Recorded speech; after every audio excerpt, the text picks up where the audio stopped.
Hello everyone and welcome to today's video. Now today I'm going to be talking about the Australian Grand Prix at Albert Park, Melbourne for F1, F2 and F3. But before we get into that, let's first talk about next week's or 2 week schedule race, which is Japan at the Suzuka International Racing Course. So let's first start off with FP1 and FP2, both of them happening on a Friday, 5th of April, 11:30 to 12:30 on FP1, FP2 that'll start at 3 o'clock to 4 o'clock. And then FP3 and qualifying on the next day on Saturday. FP3 that's 11:30 to 12:30 and qualifying once again as well at 3 to 4.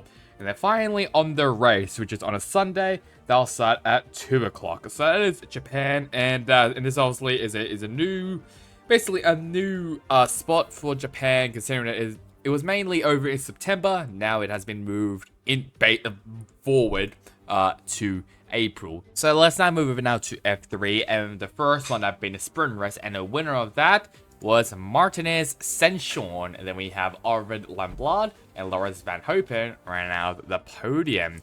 And then for the top 10, in fourth place, so we have Maria Boya, Oliver Goethe, Gabriella Mini, Alexander Dun, Sebastian Montoya, Leonardo Fanarola, and Christian Mansell ran out the top 10. Now, before we actually get into the what basically happened, which kind of was only wanted at being the championship leader of Luke Brown and retiring from the race, I want to talk about a certain Nikola Solov. Obviously, he was in the news pretty early on in the practice, considering that he tried to kill Alexander Dune in practice, saying that he didn't see him. I call absolute bullshit in my opinion.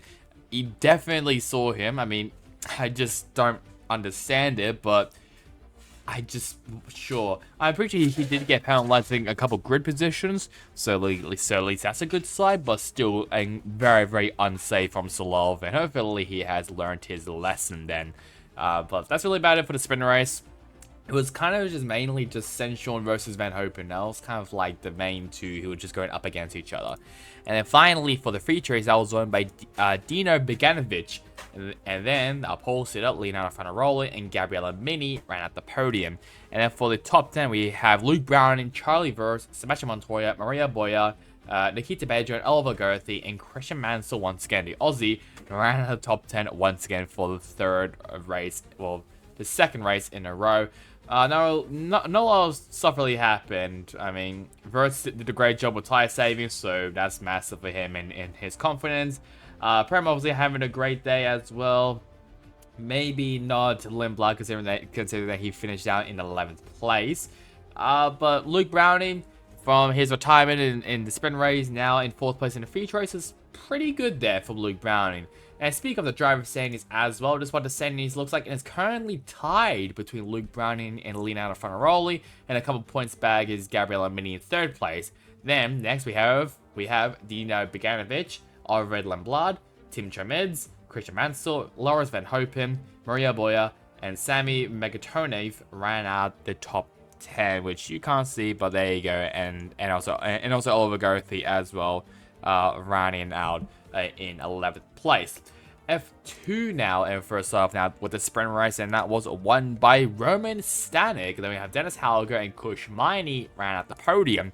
And then for the top 10, we have Franco Colapinto in 4th place. Then obviously the Japanese driver of Ritomo Miyata, Isaac Hadja, Victor Martin, Zach O'Sullivan, Jack Crawford, and Zane Maloney ran out of the top 10.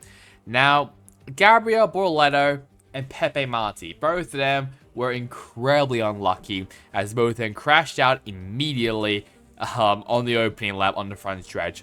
Possibly it was actually because of Isaac Hadja, as he was originally the winner of this race, but he got penalized and he was dropped back down to 6th place. Basically a 5-place penalty basically. So originally he was the winner of the sprint race. Now it is Roman Stanek, who I'm pretty sure gets his first win. So massive congratulations there to Roman Stanek. And finally for the feature race, that was won by Isaac Hadja, who got revenge obviously from his earlier penalized result. Then Paul Aaron and Zane Maloney ran up the podium. And then for the top 10, we have Andrea Kimi Antonelli, Ritomo Miyata, Richard Verschoor, Rafael Villagomez, Victor Martins, Oliver Behrman, Jack Crawford ran out the top 10. Two main ones have been Dennis Hauger, our second place finisher, and also a pulsar as well, crashed out. And including as well Franco Colapinto, his teammate, he was penalized as well. I think side breach, I'm pretty sure, but I will double check that. I'll put up on screen as well, just for further confirmation. And then finally, now for the driver standings, with Zane Maloney still in the lead, pretty sizable lead over Paul Aron, then Dennis Hauger, Isaac Haja, Kushmani, Enzo Fittipaldi, Pepe Marti, Jack Crawford, Andrea Kimi Antonelli, and Rotoma Miata entering into the top 10. Finally for F1, and it was not Max Verstappen who won. It was Carlos Sainz, the man who got his appendix removed last race. He came back and won in Australia, followed by his teammate Charles Leclerc at Ferrari 1-2. And Lando Norris ran at the podium. Then Oscar Piastri, Sergio Perez, Lance Stroll, Yuki Tsunoda, Fernando Alonso, Nico Hulkenberg, and Kevin Magnussen ran at the top 10. Then Alexander Albon, Daniel Ricciardo, Pierre Gasly, Valtteri Bottas, Zhou Guanyu, Esteban Ocon, and the three retirements with George Russell, I'll talk about him later, Lewis Hamilton, and Max Verstappen. Yes, Max Verstappen did retire from this race, not fault of his own, just because of an engine problem. And Logan Sargent sadly did not start the race because Albon basically totaled his own car in practice 2, I believe, and they couldn't, and they didn't have a spare parts to repair the car, and so they were like, alright, Albon, you get the car, Sargent, you're out. I feel very, very bad for Sargent. I mean, I don't know, like, look, I can understand. I mean, Albon most likely will be gaining points in this race. However, it is Sargent's car.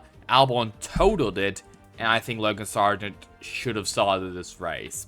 But it is what it is. I'm a bit annoyed about it. I think everyone is a bit annoyed about it, but sadly, that is how it goes. I mean, the fast driver will get main priority over the slower driver, which sucks, to be honest. Not a fan of it, but you just have to make do what you have, really. Verstappen, yes, he was out of the race, like I mentioned before, because of an engine problem. Blue smoke was basically firing out of firing out of his car, and there we go, into pit lane, and a little fire poof came out, and that was basically his day done instantly. Was it great to see? Yes, but at the same time I didn't watch it because I was at work, so I apologize for that. But I tried to keep tabs on what happened, and when I saw Verstappen was out of the race, I was very, very, very happy because I knew not only that we're going to get a new winner, but it was going to be a pretty exciting race, and Melbourne, obviously, once again, basically received it. So that was amazing to see. And Mercedes, they had an absolute nightmare. I think Hamilton might have crashed somewhere. I'm not really too sure what happened to him, but I think the main one that everyone's looking at, George Russell. I think on the final lap, or 2 laps, I'm pretty sure, Russell got loose in turn 6 and had a horrific crash and almost flipped over. And also in his radio message, he was quite horrified and he was begging for race control to put out the red flag, and they didn't. They put on the virtual safety car. That is not what Russell wanted, because he was, to be fair, in the middle of the track and almost on the racing line, actually.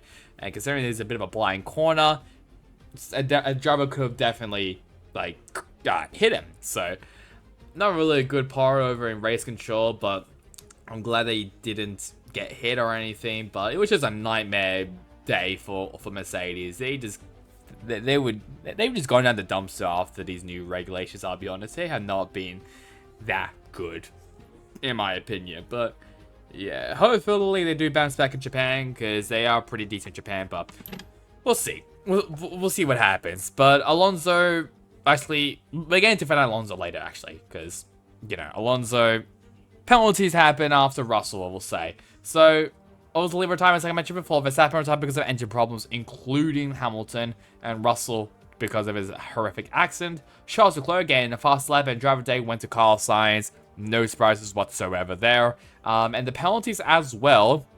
No one cares about practice or qualifying, but it was a later race. Fernando Alonso, potentially dangerous driving in turns 6 to 7. He was penalized 20-second time penalties and also got 3 penalty points. That is rightfully justified. I mean, it did look like that he did slow down a bit. Maybe, obviously, definitely was a veteran move, but it's kind of weird that it has happened before with Alonso, like, like someone crashed behind Alonso in that setup complex. Who remembers Pastor Maldonado crash in turn 12? But to be fair, that was Maldonado just being Maldonado. It wasn't Alonso's fault. But it's just kind of weird that two separate horrific incidents happening pretty late into the race, and Fernando Alonso was in front of both of those drivers. Coincidence?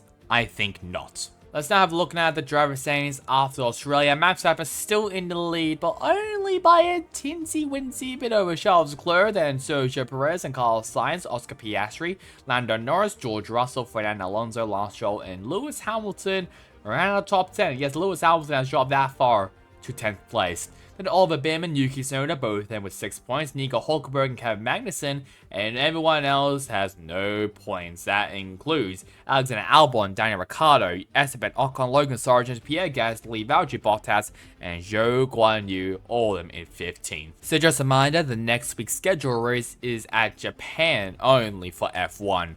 So now, guys, to like, comment, and subscribe. It would really help me, especially on this channel. And like I said before, I do apologize. Obviously, if this video does come out late, obviously I have been working, so I do apologize for that.